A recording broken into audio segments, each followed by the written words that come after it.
கோவை மாவட்ட காவல் கண்காணிப்பாளர் கார்த்திகேயன் எடுத்த நடவடிக்கையால் தன்னை ஏமாற்றி இரண்டாம் திருமணம் செய்து தனது கணவர் மீது வழக்கு பதிவு செய்யப்பட்டுள்ளது. பாதிக்கப்பட்ட பெண் நெகிழ்ச்சி. கோவை மாவட்டம் சூலூர் அடுத்த நல்லூர் பாளையத்தைச் சேர்ந்தவர் சௌந்தர்யா. இவர் கடந்த 5 ஆண்டுகளுக்கு முன்னர் அதே பகுதியைச் சேர்ந்த சுபாஷ் என்பவரை 10 ஆண்டுகள் காதலித்து திருமணம் செய்து கொண்டார். ஆனால் சுபாஷ் சௌந்தர்யாவுக்கு தெரியாமல் சோஃபிகா என்ற பெண்ணை இரண்டாவதாக திருமணம் செய்து வாழ்ந்து வந்துள்ளார். இந்த விஷயம் சௌந்தர்யாவுக்கு தெரிய வரவே இதுகுறித்து கருமத்தம்பட்டி அனைத்து மகளிர் காவல் நிலையத்தில் கணவர் மீது புகார் அளித்துள்ளார். ஆனால் சௌந்தர்யா தாழ்த்தப்பட்ட சமூகத்தைச் சேர்ந்தவர் என்பதால் வழக்கு பதிவு செய்ய மறுத்து காலம் தாழ்த்தி வந்துள்ளனர் காவல்துறையினர்.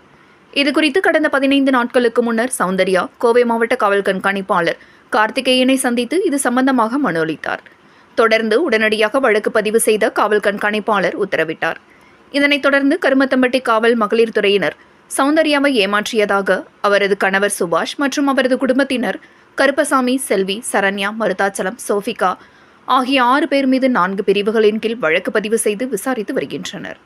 இந்த நிலையில் கோவை மாவட்ட காவல் கண்காணிப்பாளர் கார்த்திகேயனை சந்தித்த சௌந்தர்யா தன் புகார் மீது உரிய நடவடிக்கை எடுக்க உத்தரவு பிறப்பித்து தனது வாழ்க்கைக்கு நீதி கிடைக்க வழிவகை செய்ததற்காக தனது நன்றிகளை தெரிவித்தார் என்பது குறிப்பிடத்தக்கது.